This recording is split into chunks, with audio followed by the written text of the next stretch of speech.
आज कक्षा 10 के विद्यार्थियों के लिए है, देख रहे हैं ना, मॉडल पेपर 2023 का सामाजिक विज्ञान बोर्ड का, यूपी बोर्ड का पेपर है सामाजिक विज्ञान का।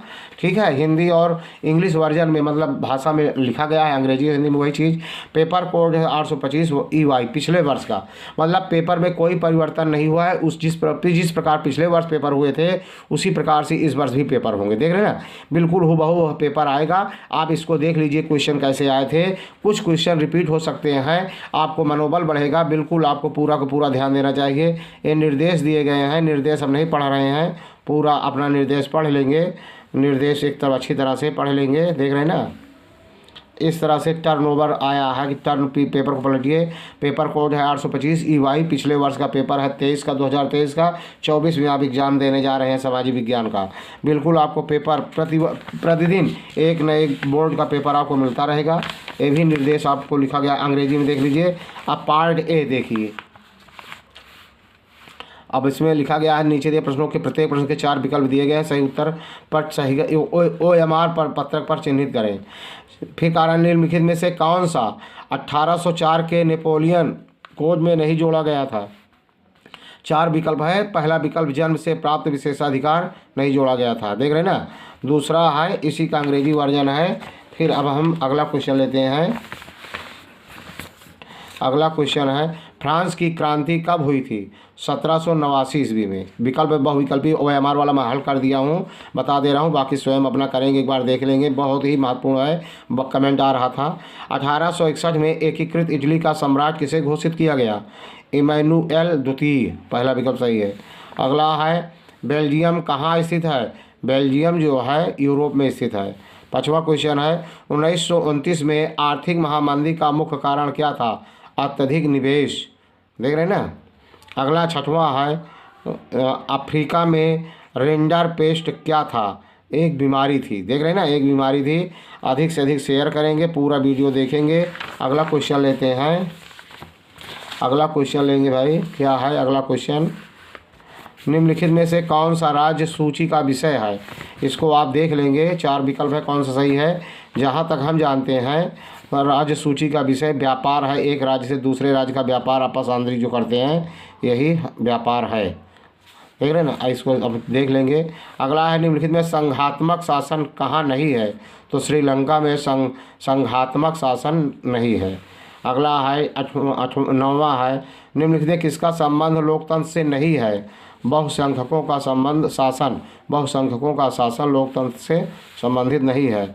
10वां क्वेश्चन है, निम्नलिखित में से कौन सी संघात्मक शासन की विशेषता नहीं है? इसको भी आप देख लेंगे। इसमें कठोर संविधान के जहाँ तक है यही नहीं है, संघात्मक शासन की विशेषता नहीं है, ये देख रहे हैं। अगला क्वेश्चन है, बिल्कुल आपको दिखाई दे रहा होगा, सभी प्रश्न आपको करने हैं। कपास की खेती के लिए कौन सी मिट्टी उपयुक्त है? तो काली मिट्टी, देख रहे हैं ना। अगला क्वेश्चन है, 12वां है, कर्तन एवं दहन कृषि, झूम कृषि निम्नलिखित में किस राज्य में अपनाई जाती है? मिजोरम। 13 है, निम्नलिखित खनिजों में से कौन सा एक आधारभूत खनिज है? तांबा। फिर है 14वां, निम्नलिखित में से कौन सा ऊर्जा का परंपरागत स्रोत है? कोयला। फिर 15वां है, निम्नलिखित में कौन सा उद्योग बॉक्साइट को कच्चे माल के रूप में प्रयोग करते हैं? एल्युमिनियम, देख रहे हैं, चारों पे विकल्प है। अगला क्वेश्चन लेते हैं। अगला क्वेश्चन निम्नलिखित में कौन सा एक विकसित देश है? फ्रांस, देख रहे हैं ना। 17वां क्वेश्चन है, किसी देश के विकास को निर्धारित करने का आधार इनमें से सभी है? मतलब स्वास्थ्य एवं शिक्षा का स्तर, प्रति व्यक्ति आय, व्यक्तियों का साक्षरता स्तर, इनमें से सभी। अगला है 18वां, निम्नलिखित में से कौन सा ग्रामीण क्षेत्र के विकास का लक्ष्य है? बेहतर मजदूरी। फिर अगला है 19वां क्वेश्चन, निम्न किसको कृषि एवं सहायक क्षेत्रक भी कहते हैं? प्रारंभिक क्षेत्रक को। 19वां हो गया।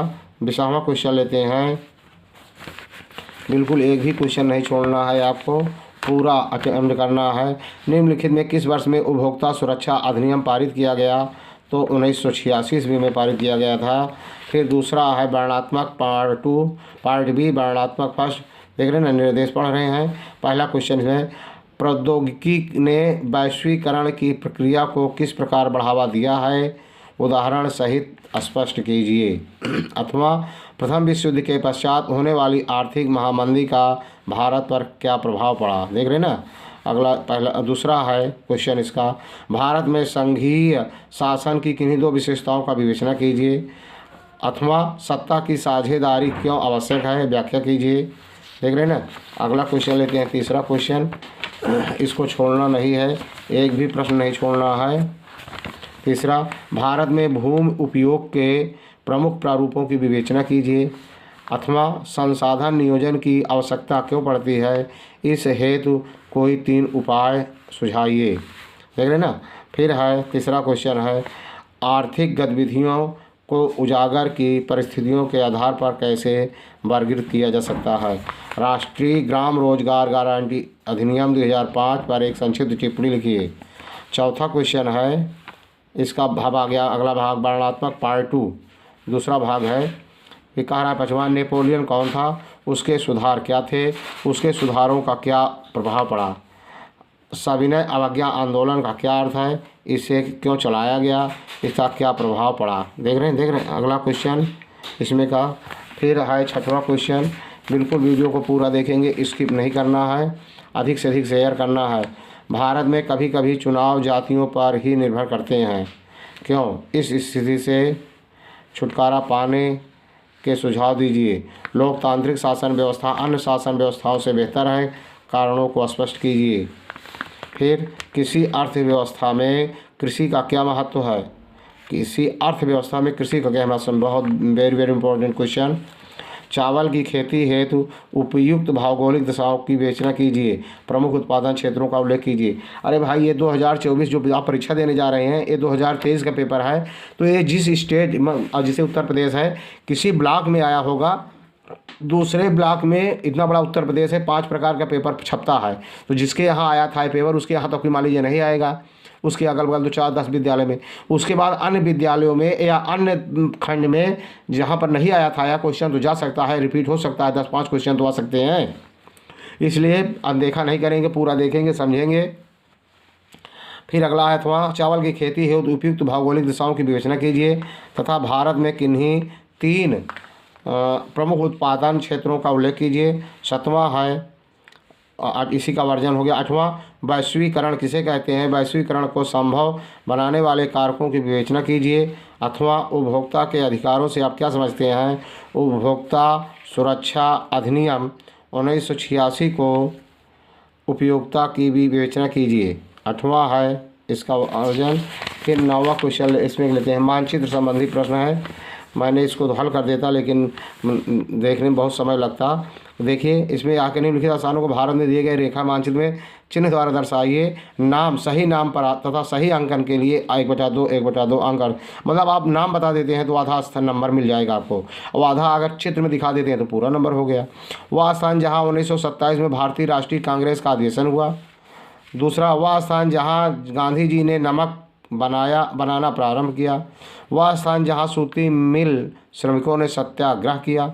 वह स्थान जहाँ जलियांवाला बाग हत्याकांड हुआ। वह स्थान जहाँ से 1920 में असहयोग आंदोलन का उद्घोष हुआ। देख रहे हैं ना। इस तरह से पूरा का पूरा आपको। अगला है, एक क्वेश्चन और बचता है अभी, देख रहे हैं ना। दिए गए भारत के मानचित्र में निम्नलिखित को दर्शाइए। राजस्थान की राजधानी चिन्ह द्वारा, महानदी पर निर्मित एक बांध चिन्ह द्वारा, उत्तर भारत की एक प्रमुख नदी चिन्ह द्वारा नाम सहित, भारत के किसी एक परमाणु ऊर्जा केंद्र चिन्ह द्वारा नाम सहित, दक्षिण भारत में कहवा उत्पादक कोई एक राज्य चिन्ह द्वारा सहित। देख रहे हैं ना। इसके बाद क्या आता है, केवल दृष्टिबाधित विद्यार्थियों के लिए है, जो इनके लिए है। पूरा पेपर आपको दिखाया गया है, देख रहे हैं ना। ये है केवल, देख रहे हैं। फिर कह रहा है इसमें एक क्वेश्चन और है, 9B, निम्नलिखित प्रश्नों को उत्तर पुस्तक में लिखिए, मानचित्र का प्रयोग न कीजिए। देख रहे हैं ना। इनमें 9A का 9B का उनके लिए है, दिव्यांग बाल के लिए ये भी है। अब आप देखते हैं, यदि आप पूरा पेपर देख लिए हैं, यदि वीडियो आपको अच्छा लगा हो तो लाइक करना, सब्सक्राइब करना, शेयर करना। जय हिंद, जय भारत।